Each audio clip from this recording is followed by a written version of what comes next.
We want to thank all our friends and coaches and supporters who got us to this point.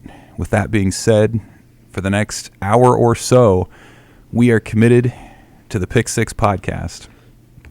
I'm Evan Bland with Sam McKewon, with Jimmy Watkins, here on the day after signing day for Nebraska. And it was a signing day. There were recruits that were signed, but it was also a lot more than that. There were new coaches that were introduced. There were transfer portal rumblings. There were all kinds of things going on. So we're going to talk about that quite a bit today, about what Nebraska's done, about what they're going to do, about our impressions from meeting some new faces for the first time.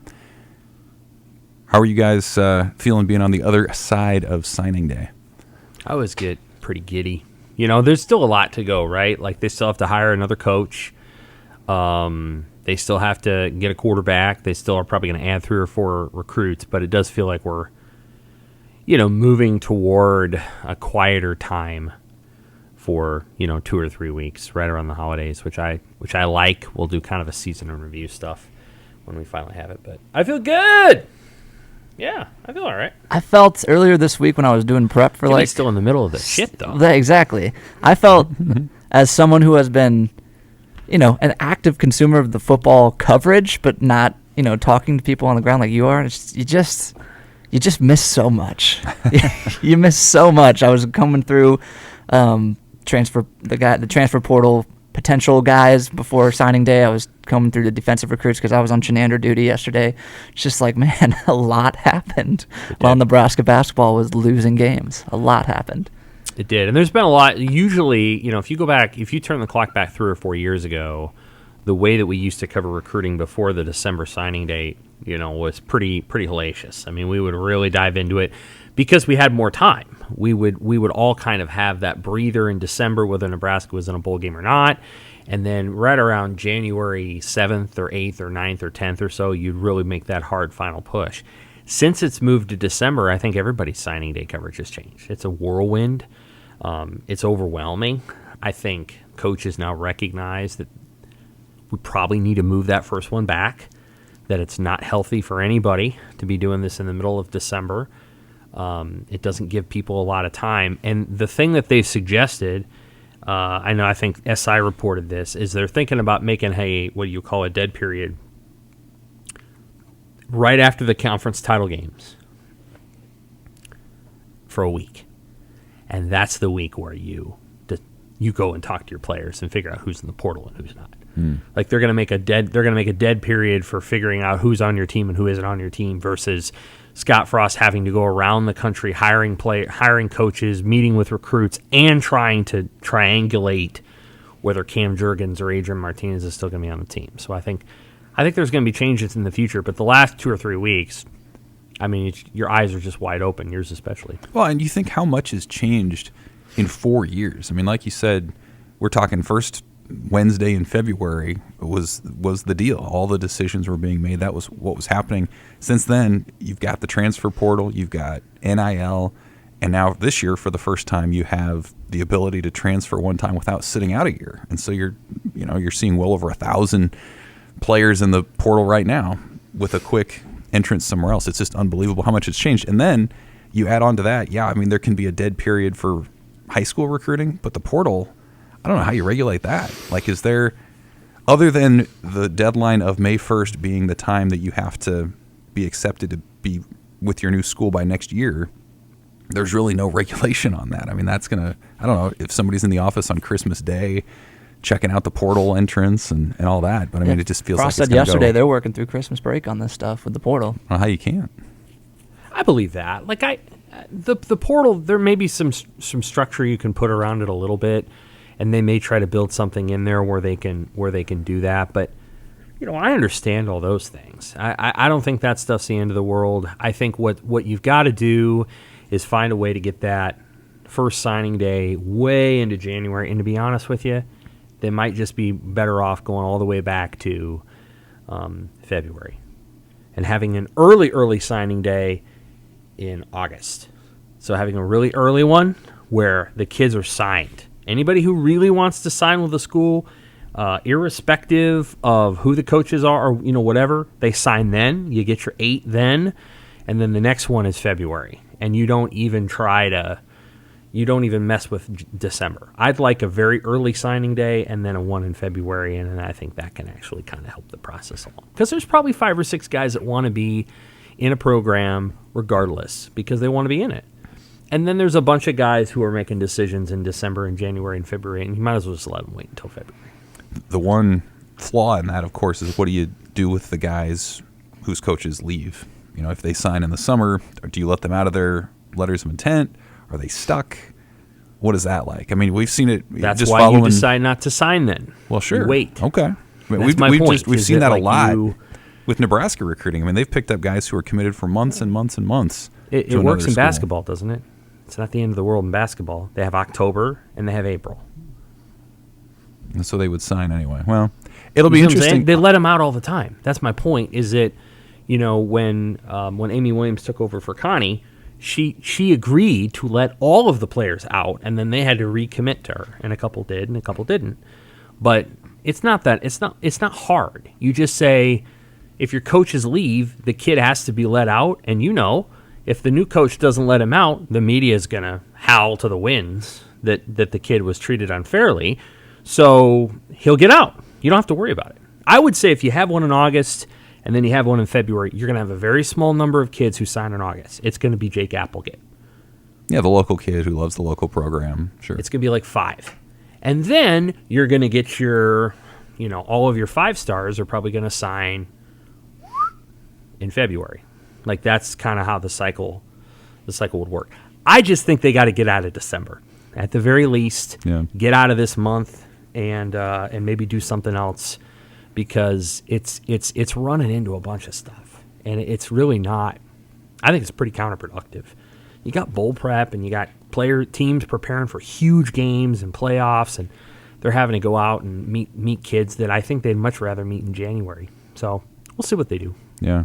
Now it's how long is it until the first 2022 signee enters the transfer portal? They signed Wednesday. What, a week? Next month? That'll be interesting. Coaching change. Actually, yeah. And after a bowl game, I could see that happening. Yeah. Yeah, maybe so. I think so. That'll be interesting. Quinn Ewers probably, you know, he became a 2021 guy. He stayed at Ohio State for a half a semester, and then he left. Really strange.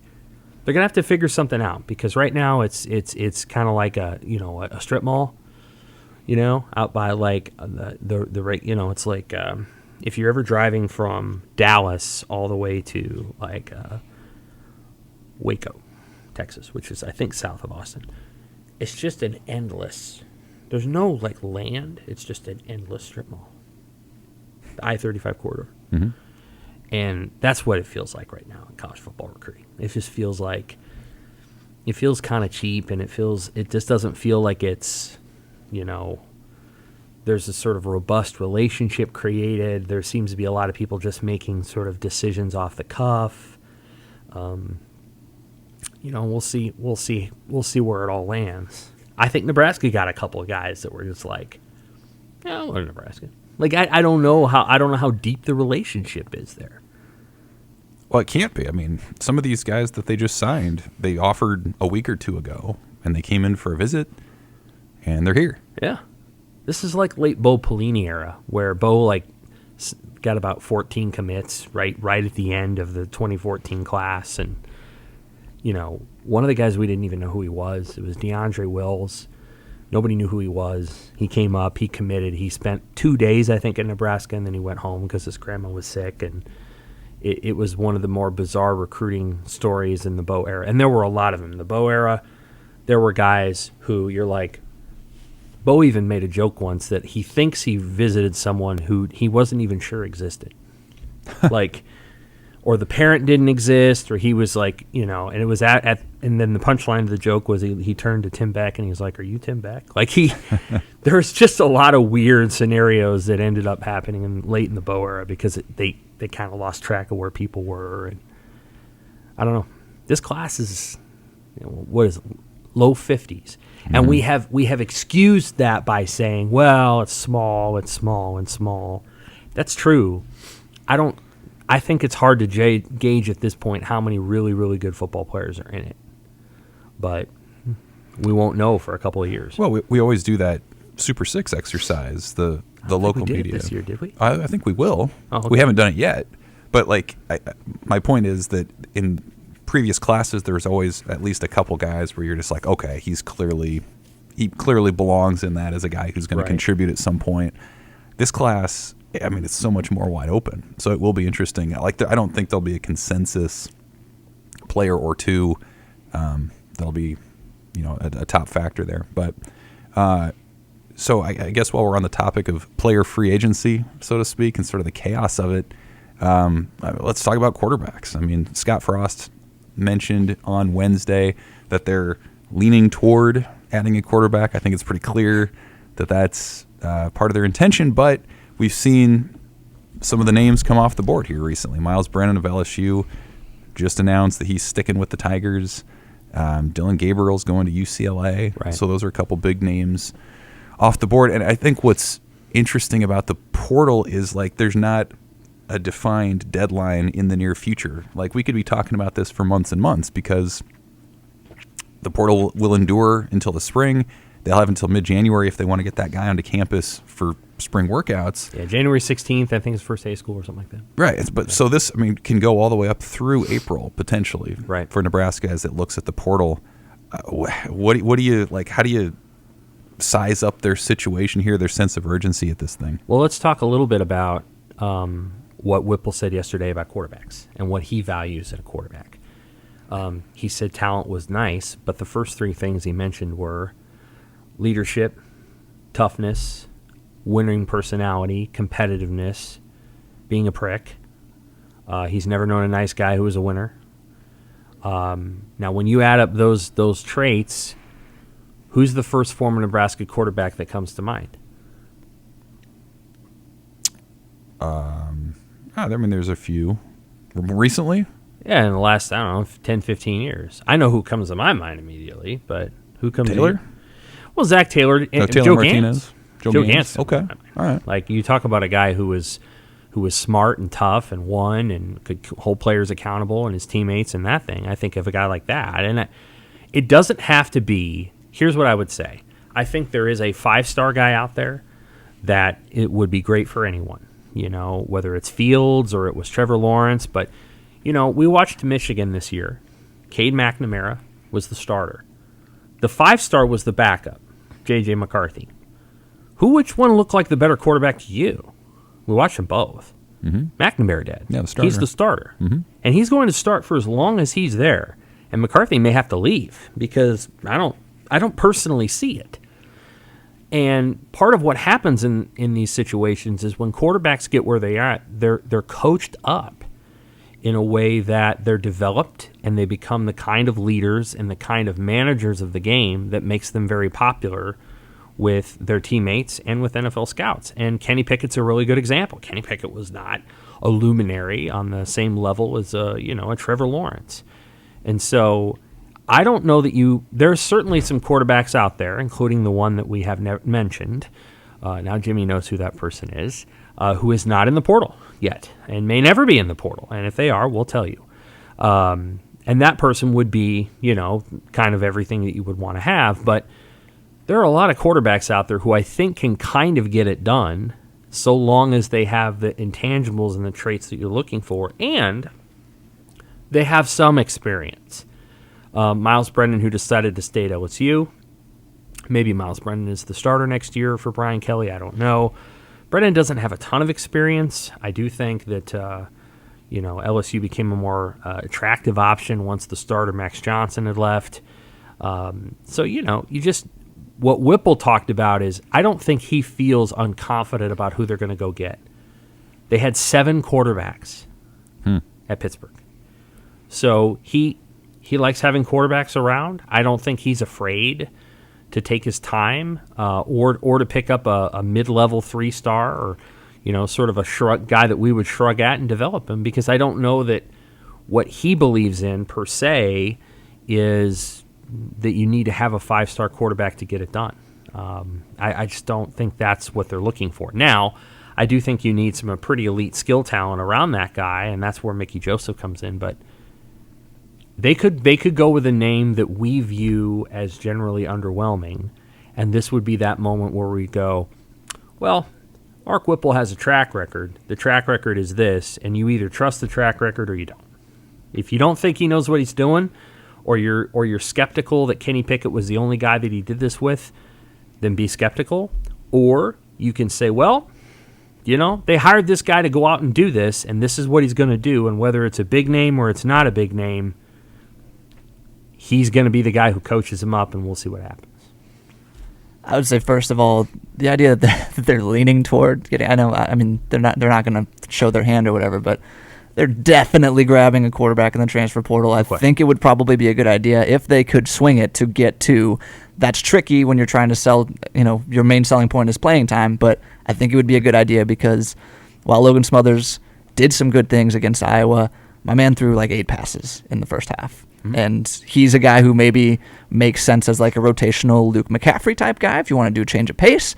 I don't necessarily know that he's going to manage the pro style shift as well as whoever they're going to grab. I mean, I think Harburg maybe down the line could be one of those guys. Right. I don't know about Smothers. In terms of guys, I mean, Evan and I were talking about Keaton Slovis right before we started recording. Keaton Slovis has a track record of being able to be like a point guard type quarterback. Easier to do that when you're at USC and throwing to Drake London and Amon-Ra St. Brown the last 2 years. Yeah. Not so sure that he would have the same complement of weapons here at Nebraska. Not sure he has the fastball that Sam was talking about last week, where you want to be able to squeeze in through certain tough holes on third and long-ish. But he's a guy that's considering Nebraska. I mean, from an entertainment standpoint, someone that I've heaped praise upon this year, Bo Nix. I mean, that's just a shot of caffeine in your water every Saturday morning. Yeah, he's athletic, and he's also genuinely improved a ton since arriving at Auburn. I mean, the offense that he was in at Auburn last year was a pro style Boise State. Right. He's still he's still very erratic. That's why he's very near and dear to my heart. He is like the pinnacle of college. He's my favorite kind of college football quarterback, which is like, this guy's not going to be an NFL guy, but man, is he fun to watch on a play-to-play basis. Right. There are so many different outcomes, and there's technically only 3 true outcomes that could happen. It could be completion, incompletion, or turnover. But Bo Nix makes you believe that there are others out there. He is that kind of guy. Armstrong, yeah, he's that kind of guy. So from a coverage standpoint, from a press box vantage standpoint, Bo Nix would be a whole lot of fun. But you guys know a lot more about this than I do. Well, I think it's interesting. You want to mention the FCS kid? Yeah, I was just going to. Cameron Ward from Incarnate Word, like, in the absence of like substantiated connections that Nebraska has with these guys, you start looking at guys that would make sense. And Cameron Ward, who just threw for more than 4,000 yards and 40-some touchdowns this last season, I think represents an interesting sort of mesh. Like, he kind of embodies what maybe we could see this marriage of offense being between Scott Frost and Mark Whipple, where Frost, as everybody knows, has leaned on the quarterback run game. Mark Whipple has been more of a pocket pass sort of offense. And so Ward kind of has the physical ability to run when necessary. Obviously, he's thrown for a ton of yards, or he just did at the FCS level last year. He's kind of an interesting name to put out there. And again, I haven't heard any reports or seen or heard from anybody that Nebraska's actually in on him, but it's an interesting sort of example of somebody who might embody kind of that mesh of offenses that Frost and Whipple are going to try to strike. It's a fun exercise, and I've done this before, is to go down the list of NFL starting quarterbacks, for the ones that relatively start, and just see what their origin was, like what kind of recruit they were. And if you start to kind of sift through that, you're going to find, obviously, 5 stars. The first one off the top of my head is Kyler Murray, was a 5-star player. Mm-hmm. Matthew Stafford was too. FYI, they're the quarterbacks of probably the 2 best teams in the NFL that just played. Those were the top. Those are both 5 stars. But then you have Dak Prescott, who was not a 5-star when he went to Mississippi State.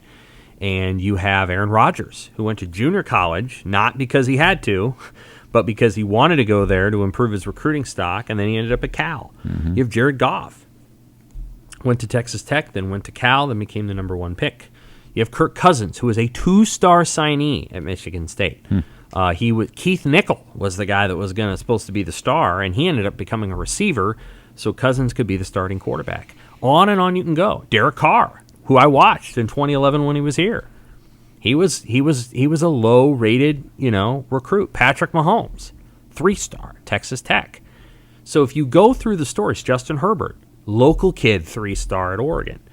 You go through the stories, you're going to find a lot of guys, and you're going to be like, this was not a can't miss player in college. There are some, right? Like I said, there's a few, but there's more Baker Mayfields and Justin Herberts than there are Matthew Staffords.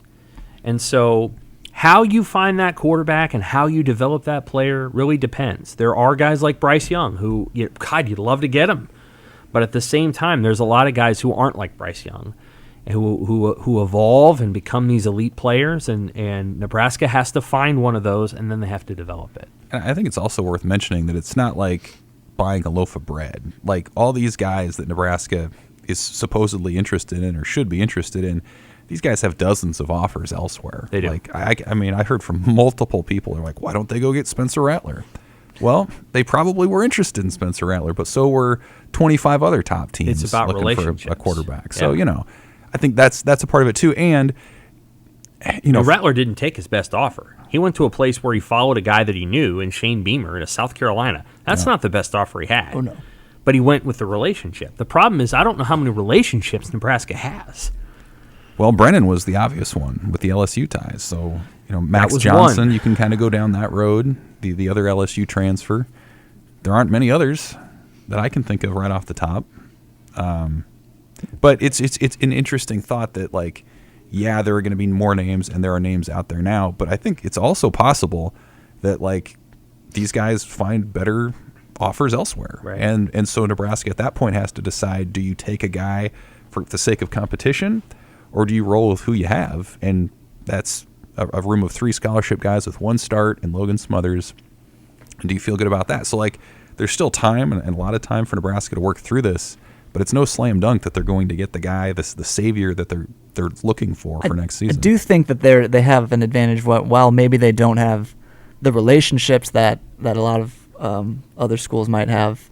There are only so many starting quarterback jobs in Power 5 college football. They have one of them to offer. I mean, like, I'm again not trying to bash Logan Smothers here.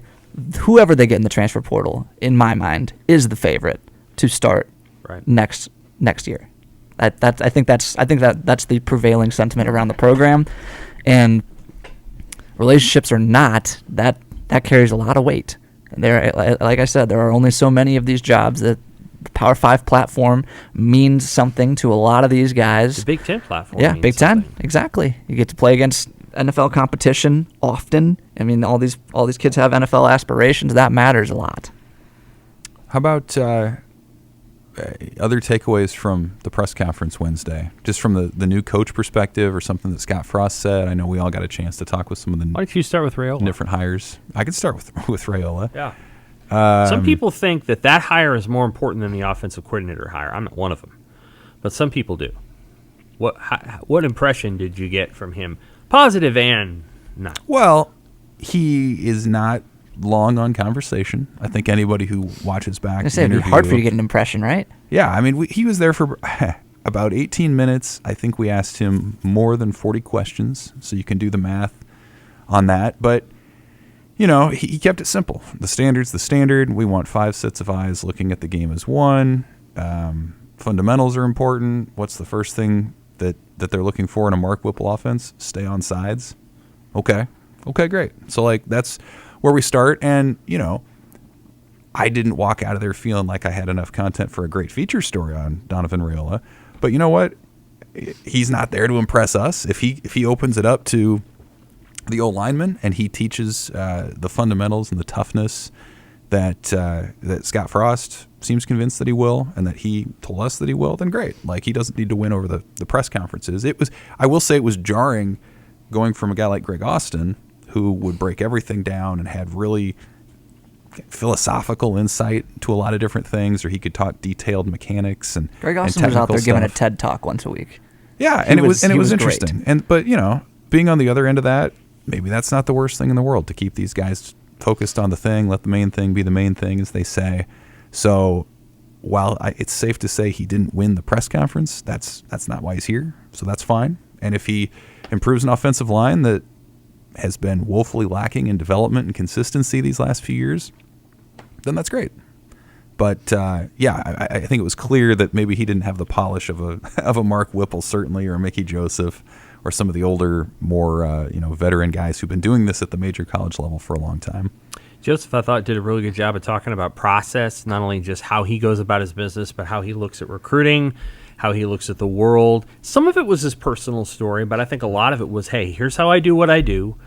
Here are my bona fides, so to speak, as our old boss Thad would say. And so here's kind of the way I go through my job, and I thought he was very personable in that process. Mark Whipple was probably a little bit more of a storyteller and a little bit more philosophical, but I think the things that you really dial in with him is this guy is fastidious about the quarterback position. Like he's deeply ingrained in getting that position right. He dropped a lot of names.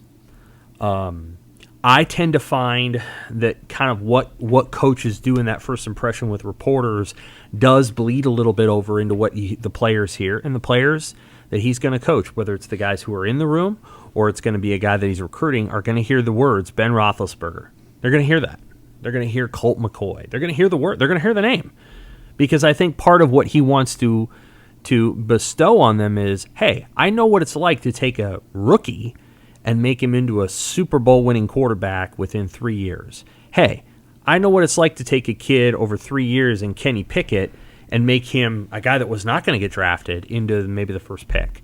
And so you use these as examples of what you're going to do. And what I would say is that Raiola has, he hasn't done a lot of those interviews in the past, and he'll have to develop that. But coaching is in part communication. Like it's not it's not devising a formula over here and then like giving it to somebody to drink. Coaching is communication, and the communication between a coach and a player has got to be really, really good. And you just hope that that's all that's different than the interview, because the interview indicated, I don't really want to talk, difficult situation, don't really trust you guys. Well, you're going to run into, to be honest with you, the men who are sitting at that table, and I know the media pool around here, are three or four of the nicest, kindest people in the media here, and that includes you. Yeah. What I'm saying is, if I'd have been sitting there, that probably would have been a slightly different conversation. Like I would have gotten bored of that after about 4 or 5 minutes and go, what's going on? Like what, and so, or I just would have left, because again, those were pretty polite questions. Things like, what do you think of your new coworkers? You can get a better answer than, they're nice people. Like, work needs to be done there, especially given the level of hype that was sort of heaped on, not by us, by others on that hire. And the things that I've heard from people, well, these kids, they want to be coached and they weren't coached. And I'm like, really? Okay, maybe that's true. Maybe the story now is that, Greg Austin wasn't very good at his job, and this guy who's been coaching with the Bears for 4 years is going to come in and do it way different, and it's going to be a lot better, and that could be true. But the first impression is, a little shy to talk to the media, and maybe hadn't recruited before, and all those things. That's the skull got to get up to speed real fast. Mm-hmm. There's no time. Whereas with Whipple, you got the impression of been there, done that, telling stories here. Well, those things are true of those people. Yeah, Mark Whipple is, 64 years old? He has been there and done that. Right. Donovan Raiola is 39 years old. He still has a lot of coaching experience to lay down. And I will say, while coaching is communication and being interviewed by media is also communication, there are not microphones in front of him when he's talking to players. There are not people trying to take his picture. There's no worry that, a lot of football coaches who have not been interviewed many times before, I've found they think they're afraid to give away like a trade secret. They think that anything that they could be said, because they've seen people's words be twisted before, they think that could happen at any moment. And that is, obviously I don't think that's true, but I understand that anxiety if you haven't been through that process. I find it strange that, given the fact that he was working for the Chicago Bears before this, he didn't. I mean, I know he wasn't the head guy there, but like, Yeah, a lot of those assistants in the NFL never do interviews. yeah, Ever. but They don't ever do it's them. just weird. It's just Most weird. of them don't. Like, I don't know. You obviously worked around the Browns Right. for a couple of years. Did a lot of those assistants do it under Hugh Jackson? Yeah. Okay. Yeah, there was like a regularly scheduled, not all the time, but every so often, those guys are getting thrown out in front. I don't know Right. how the Bears do it, but Like the assistant to struck. the assistant? Well, I mean, you could get those guys too. Okay. You could get those guys too if you wanted. But they weren't on the docket the same way. But There's a uniformity in it's fairly common in college football for most of the assistants to talk at some point. I think in the NFL there are franchises where literally, and I remember this because I went to a Super Bowl media day, Matt Patricia had not done an interview. Boy, this show. Matt Patricia hadn't done an interview as Bill Belichick's defensive coordinator in some time. yeah. And he was about to become the head coach of the Detroit Lions, and he had not done an interview, and he had the pencil behind his ear, and he's talking in a half whisper, sitting in a chair up in the the dome, and he's like this, and you're like, you're going to be a head coach, huh? Yeah. Well, yeah. And you could barely hear him. Yeah. And he hadn't done interviews. in Yes, about and then 3 he years. ended up treating the Detroit media like students That's in right. class, and yeah, that was a disaster. And so, again, we're reporters, so part of what we do is we do the interviewing job and Yeah. the reporting job. It's not our job to necessarily examine technique or And inherently, we judge guys like, oh, he's a good interview. Like that's something That's- that you could pick up within the first 3 minutes of Coaching's talking to somebody. communication. Absolutely. And here's what I'll Absolutely. say of the coaches that we used to talk to who were let go. I think we all found Greg Austin and Ryan Held to be really, really good guys who would kind of tell you the truth and all those things. The other two coaches, one of them started talking in ways that it was hard to understand what he was trying to say, using code words like cat and gun and Yes. and hose cat and whatever, I don't know. And then the other one was awkward all the time. Detailed, I liked Matt Lubick's Yes. detail and he answered every question, but with Lubick he was like connection piece. Like how connected do you feel? Verduzco's a great guy, but the interviews became increasingly weird. Yeah. To the point where you talk for 15 minutes, you're not sure he said anything other than he couldn't see on the sidelines because he wasn't tall enough among the players. I do think there could be more of an ease when he's in a football setting, talking football. That's a different language, different setting. We'll see. I don't know. I hear your point though about communication. Communication. Yes. And Scott Frost yesterday gave one of his better press conferences Yes. by going in there and giving an opening statement Yep. and talking about the players, which he hadn't that done was before. that was my other big takeaway was Scott's in a sweater vest or something like that, Yeah. where he's he might be in a t-shirt or whatever on a normal day. He's got his hair combed over, and Trev is not only in the back but Yeah, listening sure. intently to. Like I just turned around, I was like, okay, what is Trev doing while Scott's talking? Like on his tippy toes, like really, really listening to what Scott was saying, and like in Scott's direct line of sight. It Sure. was. I made a note thought of it that. went well. I did too. Yeah, he did a I good did job. too. Like, But, I like the fact that we're talking about the players. I Yeah. mean, Jim Harbaugh is about as maladroit a speaker as you can imagine, but that guy went for 25 minutes yesterday on each one of his prospects, and he told story after story about those guys. That's Jim Harbaugh lights up on signing day. Part of what a college coach has to do is they have to act like they love the players that they just signed, even if they know it's going to be a 3 or 4 Even year if they process. met them 3 days ago. And Scott, I thought Frost did that. Yeah. He indicated that. And when Chenander comes up, then he has all these stories about his guys, and it's like, this is how it's supposed to kind of go. Like, there's supposed to be a certain jovial joy on this day. Nobody you don't have to be tightened up like it's going to be no like game day a coming storm in the morning, and Yeah. you're going to have to go, I don't know, storm the whatever. It's like the Although draft. there was a Military or something. It's like the draft. It's like hope springs eternal. Everything is exciting because everything has potential. That's what it's supposed to be. Yeah. That's It was what it's good. supposed to be. I also liked one more thing. Mickey Joseph's anecdote about how he got Jamar Chase to commit to LSU, which Keeping was him on the basically phone. just keep him on the phone while Auburn was trying to talk to him. And I think he said he stayed up till like 2:30 in the morning on the phone with him, and then called him again at 7 a.m. That's recruiting. That's recruiting right there. He had 2 phones. That's the SEC. Yeah, He had 2 phones right next to him. This is how it's done. And they were, unlike Bob Diaco, they were not lined up. They were just phones. Just hanging out. Do you guys want to touch on some of the guys in the class? Absolutely.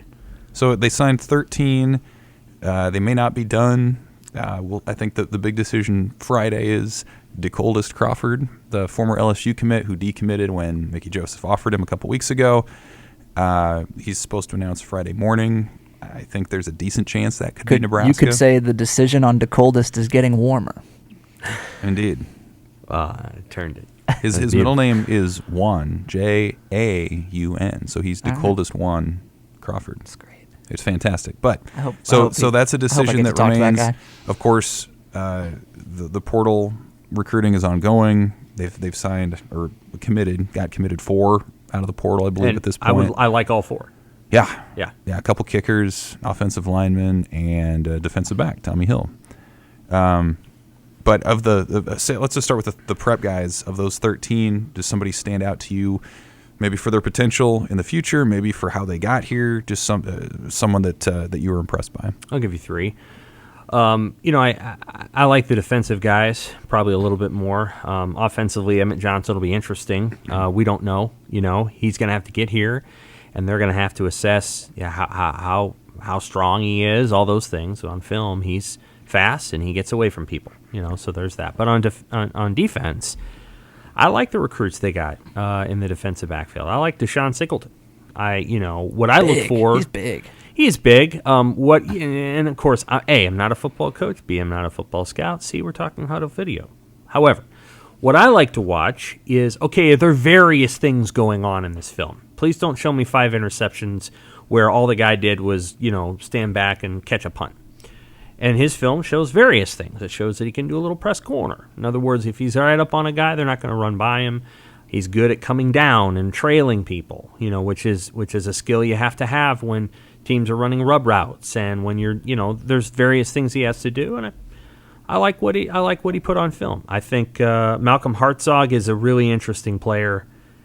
This is a guy that I think they're probably going to end up being glad they got. I think he can do some work in the return game, and I also think he's going to be a fairly aggressive corner. He reminds me of James Mons, who they didn't get.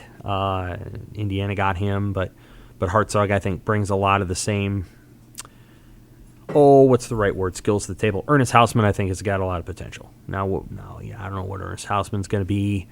Probably an inside backer. Honestly, he's played more off the ball than inside backer. He's played away. So maybe he's a nickel, maybe he's a safety, maybe he's an inside backer, maybe he's an outside backer, but I think Hausman's got a lot of room to grow in terms of his talent, and those are the 3 that come off to my mind. Did you say Jayden Gold? I didn't. Jayden Gold, only 4-star in the class. Yes. That's, pedigree matters. I also really liked Julio Martin. I think he's like 6'3", 6'3", 190, 81-inch wingspan. Long corners are not. Big corners are sometimes you worry about them running with guys, but they I think Shenandoah was talking about his speed yesterday. I think he'll be fast enough to run with wideouts, and that combination of length and speed is very encouraging. He's still very young, and I'm sure there's a lot of development to be had there, but when you start with that canvas, that's very exciting. I agree. So I would add those 2. A couple guys that I'd put in there, and I made a note of what Frost said about these particular players on Wednesday was Justin Evans Jenkins out of New Jersey and Brody Tagaloa out of California. And what was interesting about those 2 was that Frost said they still don't necessarily know where they're going to end up positionally. And so the guys like that kind of fascinate me to where they might end up fitting in. Evans Jenkins was a guy who was way under the radar, at least with his public recruitment. Came down to Penn State and Nebraska. He chose Nebraska after a visit to Lincoln. But I talked to his high school coach. He said he thinks this guy could be really good as a center, offensive center for Nebraska. But he also had like double-digit sacks in some big games over the course of his season, including some big games for his high school. So he's an interesting one who I think people don't know a ton about yet. And then Tagaloa was a guy who was a tight end and then a defensive lineman. Part of the reason he's here is the Polynesian connection with Tony Tuioti. But I think they're going to start him off on the defensive side. But depending on how things go, he was a playmaker as a tight end too when he was on the field. There were injuries and the pandemic sort of clouded totally screwed some of the stuff that players he in could California. do. Yeah, there's no question. But he's another interesting guy who's big, who's athletic, and could end up in a lot of different places. Yeah, I'll be curious to see where they go on defense in terms of the size profile that they want to get, because they've got some really big guys over there. Simultaneously, it's pretty clear to me that Tuioti likes having a couple of smaller, speedier guys who are around 6'3", 300. I mean, Jalen Weaver is 6'6", whatever he weighs. Raquan Buckley is 6'6", 290. So they obviously want some big guys in there who are hard to move, but they also like those, quicker DeAndre Thomas, who is still trying to make a decision. I think they're trying to, the NIL is trying to trying to get him some NIL money so he sticks around, which is, a lot of the other guys have not. So I'll be curious to see where Tagaloa is. He looks like he's got a couple of years to develop, reshape his body. And then I don't know why Lakeville, South Minnesota didn't use Chase Androff more as receiver. It doesn't really matter. They didn't. Chase Androff's got athletic ability. He does. Now, he is probably an offensive tackle. You could certainly move him there, and boy, you would not regret it, and I don't think he would either. But if he doesn't want to play that position, he actually has athletic ability at tight end. I would compare him to a Jack Stoll, who did not catch passes in college, or in high school, at Lone Tree, or whatever high school that was in Colorado. I would compare Androff favorably to Jack Stoll. I think Androff's actually a pretty good player. I still think that maybe tackle is the best spot for him, but we'll see what happens. But he's fast. I mean, he's not a slow kid. He's actually pretty athletic, and so we'll see what happens. And the other guy, of course, Richard Torres, the quarterback scholarship recruit out of San Antonio. He's an interesting one. I was listening a little bit to what Sean Beckton was saying about him on the Huskers signing day show earlier in the day, and he said he felt like he had some flavor. He called it flavor. I heard that. So, meaning personality, meaning the kind of guy that players gravitate toward. And it's interesting because that was not my impression in my limited interactions with him. He's difficult to reach, to talk with. I chatted with his dad at one point, and he was excited about him coming, but it's hard to get a great read on him because he was injured as a senior too. He hasn't done a lot of interviews, and he's going to be an early enrollee, so there's really not much of a chance to get to know him before he gets to campus. But as Scott Frost said, he's extremely selective with quarterbacks. He feels like he has an elite arm, and so he's going to be in the mix. Just so we're clear, and again, I'm not a coach, I'm not a scout. I just watch huddle film. But each year I go through the Big Ten quarterback signees. I haven't ranked them this year. I don't know that I have time. We had too much shit to do. This is not a great year for quarterbacks in high school football because a lot of them lost that year to the pandemic. And so when you watch guys on tape, it doesn't quite look as good as it did. The best quarterback in the Big Ten is this kid who just went to Penn State, and he had a huge senior year. He wasn't even rated until September. Now he's a 5-star. So there's a lot of situations where we don't this is the one time you would say the recruiting ratings may be a little off. That said, Torres is a player who is an artist outside of the pocket, scrambling around. He can throw the ball 60 or 70 yards. As he grows, he's going to have to learn to stay in the pocket, because that's a guy that if you're 6'5" and you're 210 pounds and you get outside the pocket and you're outside all the time, there are defensive ends and linebackers who can hit you right around the chest plate and launch you a long way. So he's going to have to learn that his biggest advantage is realized between the hash marks, staying in the pocket. It is a gift to be 6'5" or 6'6" and look over a defense in the pocket. When you vacate the pocket, and Justin Herbert is able to do this, and good for him. He's an incredible athlete, but you tend to lose some of that incredible advantage because you're cutting off half the field. So if Torres and Harburg both can realize the incredible advantage they have in the pocket by being tall, then I think both of them can be interesting players. I think they both have a lot to learn. We saw that with Harburg last year. We were all sort of, what's the right word, entranced by his athleticism. But I think at one point in that game he was like 4 or 13. And so the things about Harburg that can be special have to be harnessed. And I do think that Whipple is a quarterback who can harness those things. Yeah. What else you guys want to talk about? We got players. We have coaches. I guess maybe set up the next few weeks, the next few months. We're heading into Christmas here, into January. How do you kind of reset maybe the priorities here for Nebraska, because they still have that position to hire, whether that's running back, special teams? What do you expect sort of next on the horizon here for the Huskers? I think they've got an opportunity, Evan, to hire a special teams and running backs coach. I think there's an opportunity to do that. Whether or not they do that, I don't know. I think there's... Like one person? Yeah. Okay. And I think there's an opportunity to do that. There's also an opportunity to promote Bill Bush into a sort of full-time special teams role and try to make good with that running back spot. Maybe that's the route they want to go. But if there's a person out there who can do both of those things at once, I think that would be perhaps preferable. We'll see how that goes. There's just no other way to, obviously everybody has talked a lot about Bush, who was already on the coaching staff and is a defensive analyst, and could have named him quite some time ago in this role. Had played some role in attracting the punter and the kicker to Nebraska, and I think those were all positive things. We still need to catch up with that punter and kicker and find out, exactly why they're coming to Nebraska. Obviously, I've read some stuff I've listened to Adam Carricker's interview with Brian Buscemi. We have many months to write about these people, so writing about them all right away is not. You're just burning it off. We want to try to save some of those fun stories for a little bit later. But I think that'll be interesting to figure out what they're going to do there. Still in the transfer portal, quarterback. I still think they're going to add 2, 3, 4 more high school players.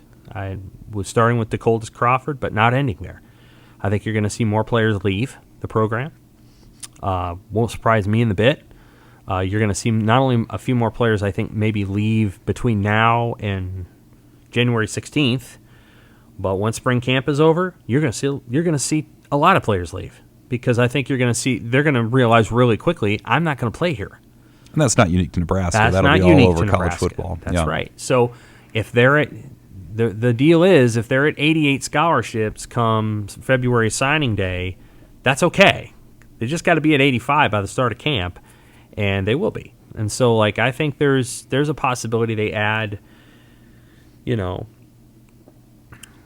to 7 players, either through the portal or high school, between now and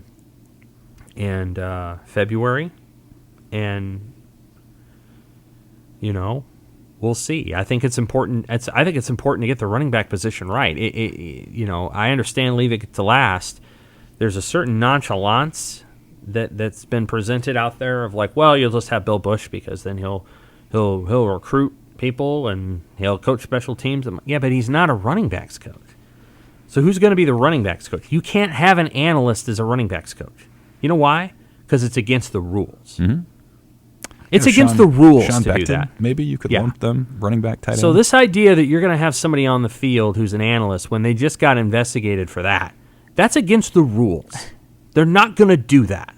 If they do it, then they're going to be – that would be unfortunate. So, I'm not sure what the answer is. Or there's one of these defensive coaches are going to leave. And all that seems pretty muddled to me. I would think that the best path is to – and I'm not a big rules guy, but, you just got – so I don't know why people think that's to me, the best solution is to get a special teams coach and a running backs coach. I am tickled by the idea that the special teams coach is the last domino to fall 2-3 weeks after the season, because it's kind of been the whole time Scott, you're gonna hire a special teams coach, right? And Scott's just we'll see, and I think we all intend to. No, yeah, I agree. We all understand that he's it's the same thing that he said. He's trying to keep all his cards to the chest because that's just what coaches do. But I'm just it's kind of fitting that this is the last piece that they're trying to put in here. It's I don't know if that's the best way to organize the optics around your priorities, because theoretically this should be very high on your list, right. And I don't think that this means that they're not prioritizing it, to be clear, but you could have that takeaway. Yeah, you could certainly have that You could have takeaway. Becton coach the tight ends and the running backs. I think Becton can coach any position on offense with the exception of quarterback. So yeah, if that's what they want to do, then that's fine. But you have to have someone over that position because that position is enormously important. Like it's important to have a really good running back. Well, and they've not succeeded very well at that position recently. They've fallen a little short. Yeah. So I think those are a couple of things. Yeah. And then watching and seeing who else decides to go and come back. We've had a lot of those the bowl games. Yeah. Well, yeah, that'll be fun. Who's going to play quarterback? Right. You talked with Chenander a little, right, Jimmy, Yeah, I about did. some of the defensive guys. I mean, I feel like Caleb Tanner is probably that biggest piece out there still, outside linebacker, where you don't know, at least publicly, if he's coming back or not. Yeah, that was a big shrug from Chenander. He's, kind of said, yeah, we're still waiting on Caleb. We're still waiting on DeAndre. He even mentioned Garrett Nelson's name in there. It's like, okay, I guess, Garrett Nelson did have a pretty good year, but he's not going to the draft. He's not going to the draft. Travis Vokolek's back. Yeah, Travis Vokolek is back. Right. But yeah, I think one of the more interesting things that Chenander said yesterday, I'm working on a story about replacing the defensive leaders for next week. And I was kind of peppering him with questions about leadership. And he goes, you guys, and football coaches do this too, make a big deal out of leadership and think that we need to have one at every single position group. Because I went group by group. Who's your defensive line guys? Who's your linebacker guys? Who's the back end guys? You got a bunch of young dudes back there. He goes, you really need two or three that everyone else can look up to, and that's people who set the tone. I would push back a little bit and say, particularly in the back end, like it's a big time. Communication is of utmost importance back there between safeties and cornerbacks. But so you need to have someone leading that charge out there. But I thought that was an interesting piece from the Chenander chat from yesterday. Also, nice haircut for Chenander yesterday.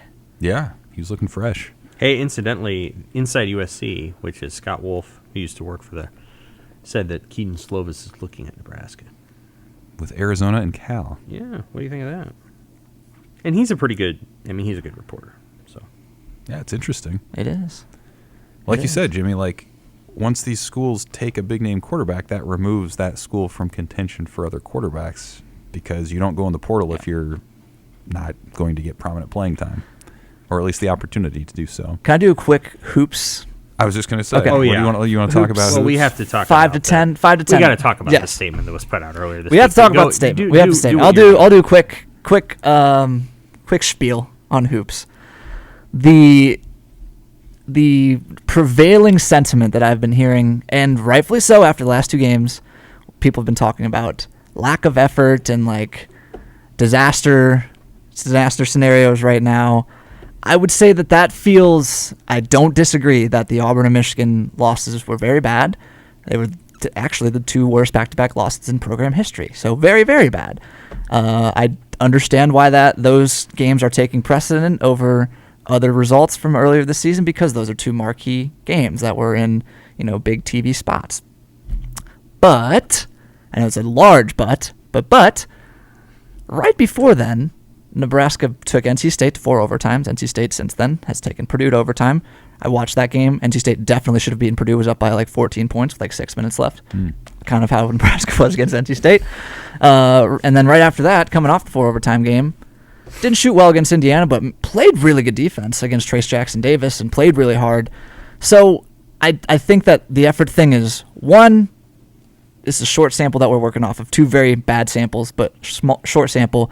And 2, people are kind of just waving off they're not shooting well, and Fred has said that could be leading to some of the bleeding over into some of the other areas. People sort of shoot that away, but you come to Nebraska, you're, I don't know, Bryce McGowan, CJ Wilcher, all these guys, what do they identify themselves as? Shooters, scorers, offensive players, guys who have the ball in their hands, make stuff happen. And then you don't make stuff happen. You don't think you're there thinking about that?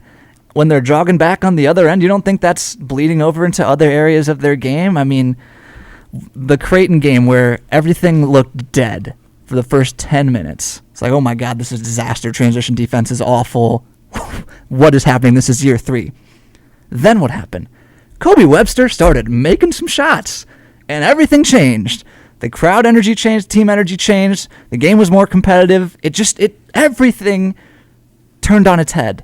So I don't think it is an oversimplification. Hear me, like, I don't think everything can be attributed to this shooting stuff. That's an oversimplification. But some of it certainly can be attributed to that. And, of course, the statement that was put out in response to all these rumors, and to a lesser degree, the virus stuff that they were going through last week. I don't know enough about that to know what percentage of those two performances to put on that. But that's all. I think that we just need to rein it back in a little bit. Things are very bad right now with Nebraska basketball, for sure. Don't get me wrong, it's bad. But zoom out a little bit. Zoom out. Okay. Do you get the sense that they've worked on some things this week that can address defensive issues and maybe a way to get some easier shots? I think at times. I mean the company line is mum's the word right now because of all the rumors and stuff. But based on what Fred said right before they went to Auburn about changing the offense, and after Auburn, where he said he wanted to implement more control in the offense, is what I wrote today, pros and cons about slowing down the pace and everything.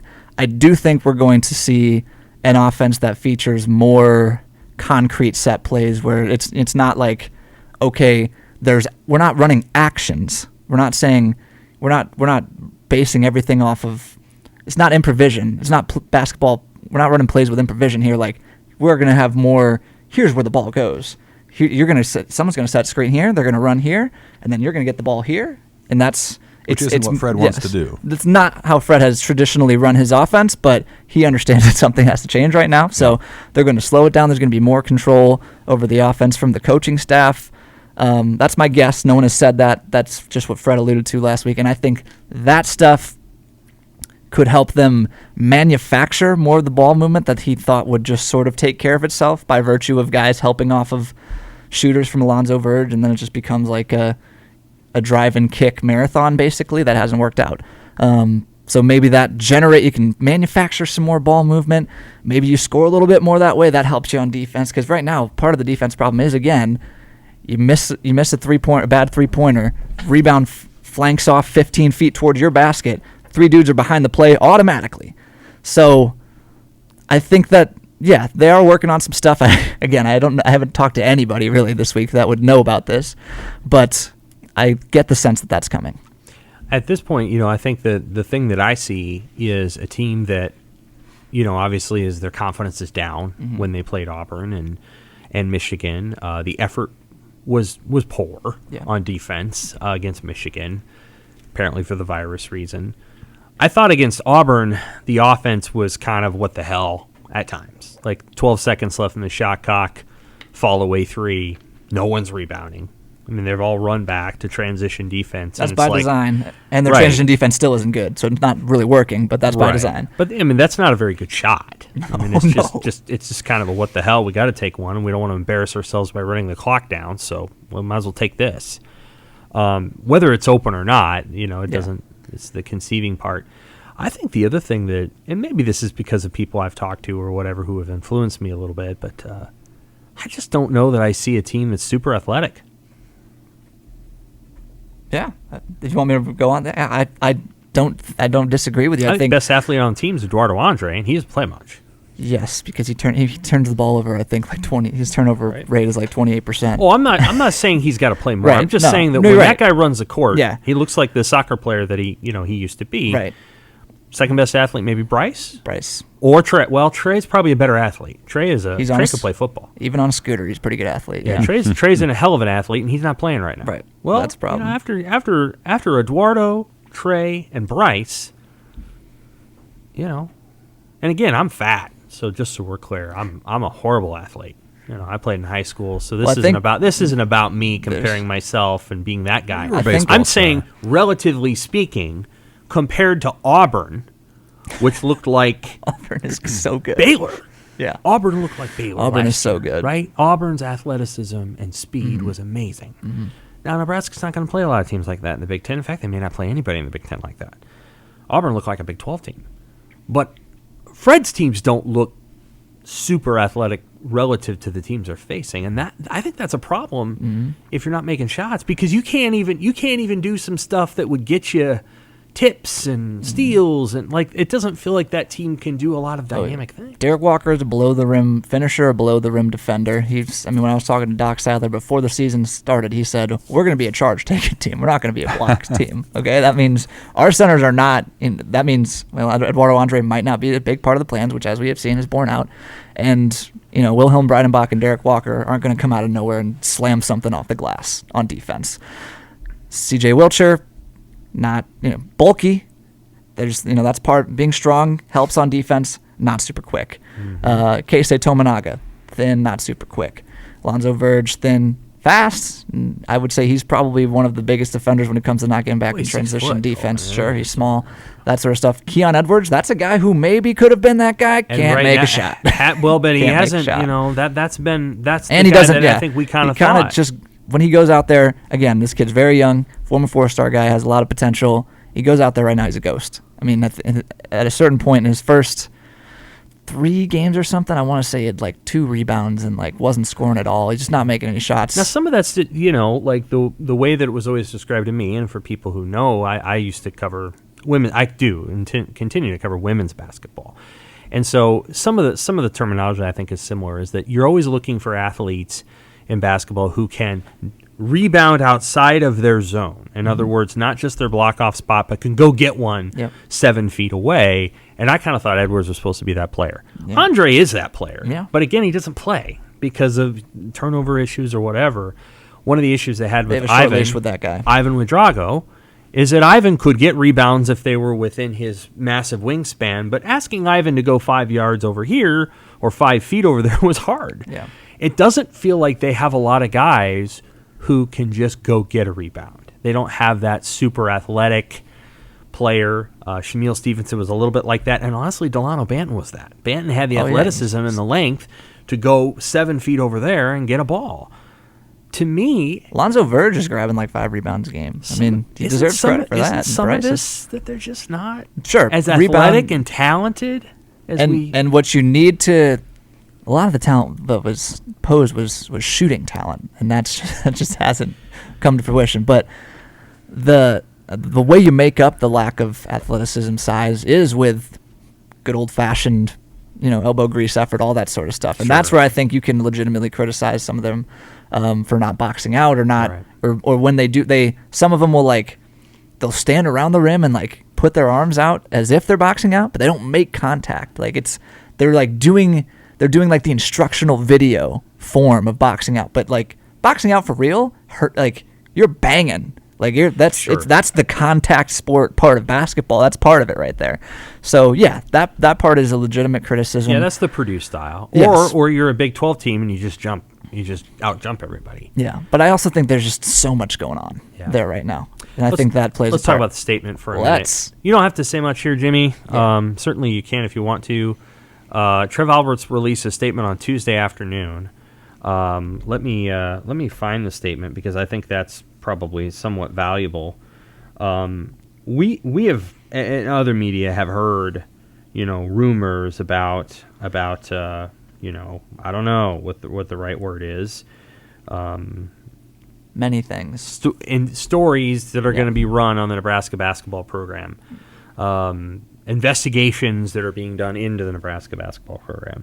Here's what Trev said. I'm aware of recent public speculation regarding our men's basketball program. Our compliance staff has been in communication with the NCAA today and was told there is no active or pending investigation into our men's basketball program. Coach Hoberg and I have talked, and he has assured me his program is compliant with NCAA rules.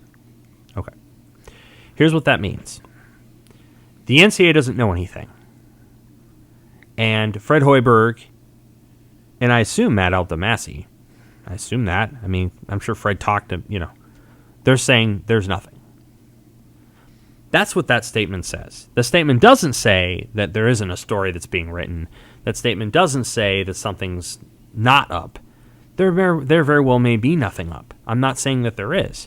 I'm saying that the statement is the NCAA doesn't know about anything, and my coach just told me that there's nothing wrong. I would say that the mention of Fred in there and not Matt is very interesting because a lot of times coach and lead recruiter have a setup. Again, this is not to say that something is up, something isn't up. But a lot of times, coach, lead recruiter have a system where it's like, I'm going to do the basketball stuff over here. You're going to do the recruiting stuff over here. Sure. Obviously, I'm going to fly with you and work with you to try to recruit these kids. But the nitty-gritty stuff that you're doing over here, lead recruiter guy, I don't want to know about it. Sure. I don't want to know about it. It's plausible deniability. Let me say this. I think the reason that Fred Hoiberg is in the statement is because it's Fred Hoiberg's program. And I don't want to, I think we have to be really thoughtful about not actually speculating about anything with Matt Abdelmassih, because at the end of the day, the person who runs the program is Fred. And anything that happens while he's there is his thing. So to be clear, the NCAA knows nothing. I believe that. Hoiberg told Trev that everything's good. I don't know that Trev's talked to anybody else other than Hoiberg, and Hoiberg is the representative of that basketball. And to be even program. clear, that's just the way a lot of what I just said. Just the way a lot of college basketball setup is. I'm not saying that has anything to do with this. I'm just saying that exists. But basically, he represents the basketball program, and that's what that statement is saying to me. NCAA knows nothing, and my coach has told me there's nothing going on, and that's all we've got. At the end of the day, there's enough going on out there that inevitably it's going to be a distraction to players, and they've got to try to figure out where Nebraska has to try to figure out, and we as reporters are trying to figure things out too, where it's coming from, what the McKewon's dad meant about all NIL related. What does that mean? That comes out of nowhere. Nothing to see here, all NIL related. Fred will meet with the media tomorrow, and he'll have to talk. He's going to have to talk about that stuff. I think there's again, I like the guy a lot. Like I've enjoyed covering him, and I think he's a straight up person and tries to run his program framework and all those things. But this is part of what happens around here. Nebraska can be like this sometimes. Somebody tipped off a reporter about the NCAA investigation into Nebraska's football program. That wasn't anything anybody was saying. So Nebraska can be like this sometimes, and it can be a tough place to work and play and all that. But one thing we won't do is, Abdelmassih is on a leave of absence for an illness. That I've confirmed that's what that is. That it doesn't have anything. Nebraska's not lying about that. That's what it is, and anything that happens, ultimately you have a head. Like you can sit there and say, well, so-and-so special teams analyst did something they weren't supposed to do, and they were out of protocol and whatever. That falls on the HC.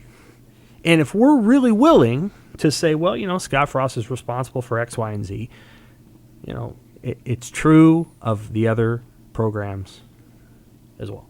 Yeah, that's well said.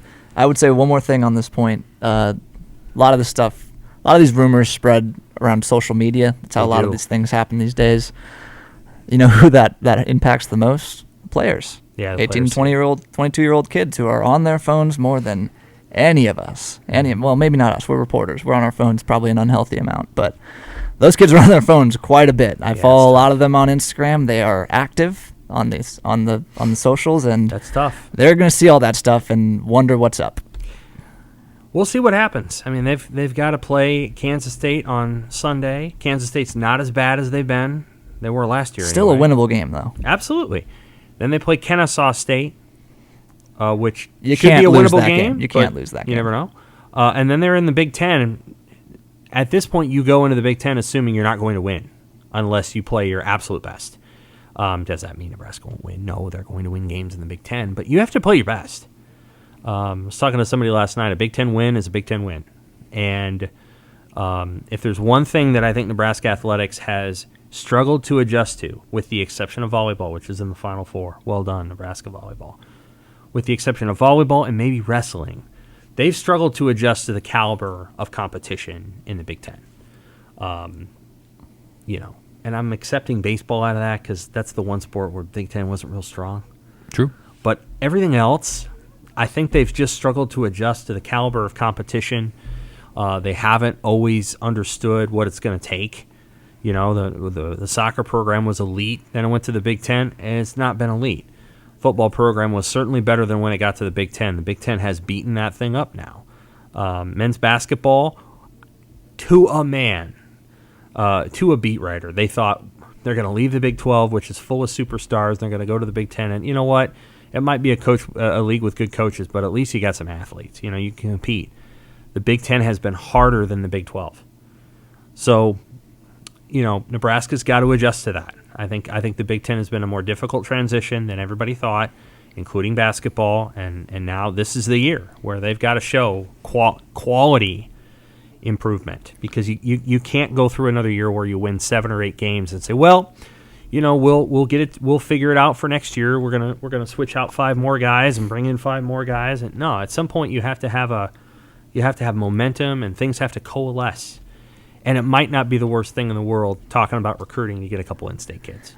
I've got their team building philosophy. I've been thinking about a lot about that before all the rumor mill stuff happened. We'll get into that another day. I would just say that on the Big Ten front, while it's true that the Big Ten top of the line is not quite as high, the peak is lower than it used to be. Purdue is still very good after that. Everyone, I think, is kind of a jumbled mess. The bottom got better. Minnesota, who was universally basically voted the worst team in the Big Ten, is 9-1 and beat Michigan by 10 points at Michigan. How about that? That was the next game Michigan played after embarrassing Nebraska. Northwestern, who you looked at in the beginning of the season and was like, oh, Northwestern twice. Nice. They haven't played anybody, but the metrics say that Northwestern might be better than we thought they were. Hell yeah, man. Like, Nebraska thought they were going to go out and beat Northwestern by 15 last year when they went out there. At the end of the season, like, oh, well, we crapped the bet against Iowa, but we'll beat Northwestern and finish 13th instead of 14th. And Northwestern went and hit every shot on the planet. Like, it gets to the point where, again, like, you cannot take a night off. It's true in football, too. Like, sure. You can within the little bubble of Nebraska media, we can rationalize the 14th class in the league and the 57th class in the nation. Other schools did not sign the 14th class, though. Iowa signed the 24th class in the country. They got a 5-star. Iowa's not going to wait for Nebraska to catch up. They're just going to be like, we're going to keep beating you with our wizardry secondary. You know, like, these other teams aren't going to wait. And scarecrow quarterbacks. They don't care about how good the people are here and who's got a podcast. And like, I keep trying to like say it. I'm like, guys, you got to get out of the bubble. They're 3-9. It doesn't matter who's got a podcast. Yeah. Everybody's getting NIL money. Everybody's good. Win games. Quit worrying about who's a great person and who's doing commercials and who's doing this. Win. And that part's slow for this place. Like, it's still about, hey, who's my friend and who's taking care of, like, no. And with media exposure at an all-time high, it's so much easier to anoint people way earlier, I should say. And again, I'm not trying to, I mean, Martinez was a great guy to cover for many years. But of course, when Whipple said what he said yesterday, you immediately think of the guy that everybody loved and never seemed to be frustrated really with anybody. And you know, apparently was most frustrated when it was when somebody finally said, I'm not sure we're going to be able to go with you. We might have to, you might have to go find somewhere else to play because we got to, I guess we're on 3 games the last 2 years.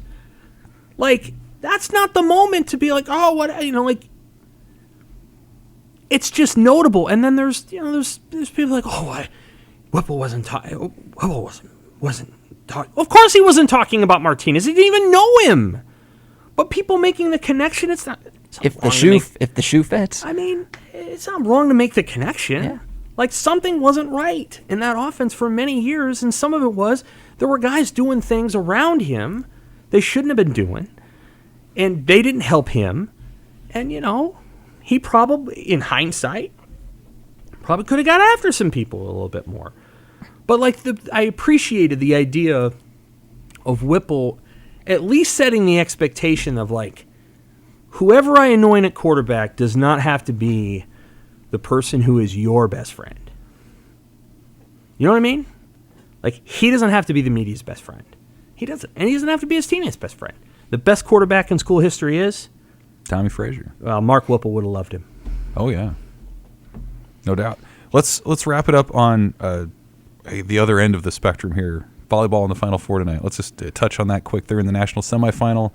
Broke through against number 2 Texas in that Hornets nest. They're the 10 seed with 3 other top 4 seeds. They're playing Pitt in the national semis, and then Louisville and Wisconsin on the other side. I guess just impressions of this team. We're talking so much about culture and what it looks like when it's not going well and all these different elements. What do you see from this volleyball team that is kind of on the other end of that? Why have they been able to do what they've been able to do from your vantage point? I would say the culture and winning is like a chicken or the egg situation. Does winning come from culture? Does culture come from winning? I lean more culture comes from winning. And that's what you're seeing right now is that John Cook has won so much at Nebraska, and people are talking about all these fresh, they're talking about Lexi's son not in the starting lineup, and that's, oh my God, she's so humble, and that's all true. That's all true, but that's the expectation. That's the expectation that is created by all this winning, and there's no questions when John Cook makes decisions like that because we win, and we all understand that what we're all trying to do is win. So I'll say that, and I'll say this is the Mark Whipple Bowl. It's cool. Yeah, that's true. And I would too add, it reminds me of the 08 team, Sam, that you probably remember, where they made the national semis. They beat Washington in 5, got to the semis, took Penn State to the limit and lost. And that was a team that didn't have, a super powered lineup necessarily. I think that was Jordan Larson's senior year. It was. But this team kind of reminds me, it's like they had the number 1 incoming class. You kind of felt like they were going to take their lumps this year, and that 2022, 2023 was when this thing was going to take off for Nebraska. Like their version of like rebuilding is like a Sweet 16, Elite 8 type season, and they've exceeded that by getting to the Final Four. And I think it's just been really, you talk about culture, like it's been really fascinating to see Allie Batenhorst, Lindsey Krause taking their lumps, excelling on a stage that they did at Texas, and now all of a sudden it kind of feels like anything's possible for them this weekend. They have the talent. Those girls aren't necessarily freshmen anymore. They have the experience that there's something beyond that. So really cool to see. The Lexi Sun piece is fascinating too, because there are probably fewer than 10 programs in the country that could have done what Nebraska did and not have that torpedo their season, or a former top recruit like that. She's a rare person. Sure, she is, and the program. It's a testament to both. There's no doubt about it. But the way that went and the way that it's going to end is absolutely a testament to what they've built, and it feels like they have as good a chance as anyone to end this thing, in pretty great fashion this weekend. Yeah, Lexi's son's a rare person to be able to do what she did. There's a line that runs across each side of the volleyball, each side of the net. The match is going to be decided in the backside of that line on both sides. How Pittsburgh handles Nebraska's serve, and which is how they begin their offense each time, how they handle Nebraska's serve. Texas couldn't do it. And how Nebraska's defense handles Pittsburgh's attack. And one connects to the other. If Nebraska's serve messes Pittsburgh's receive up, Nebraska's defense will control Pittsburgh's attack. So much of what happens tonight, I think, is based on what happens after Nebraska serves the ball, right after. If Pittsburgh can handle those serves and they can stay in what is called in-system, then I think Pittsburgh got a really good chance of winning. If they can't, and my suspicion is they won't, Nebraska will win and they will advance to play either Louisville or Wisconsin, and quite frankly, they will be a major underdog in either one. Playing either one, I think both teams are better than Nebraska. Both teams proved that this year when both swept Nebraska. So Nebraska will have its hands full on Saturday night, but I do think they win tonight. I think they beat Pittsburgh in 4. I agree. That'll be interesting. All right, well, we'll wrap it up at that. Women's athletics are just continuing on. Women's basketball, they're good. Volleyball's finishing up. The men have some work to do. Enjoy the volleyball match. If you're listening to this afterwards, maybe enjoy the national championship match. Maybe. But Women's hoops on upset alert for Sunday, by the way. They play Drake.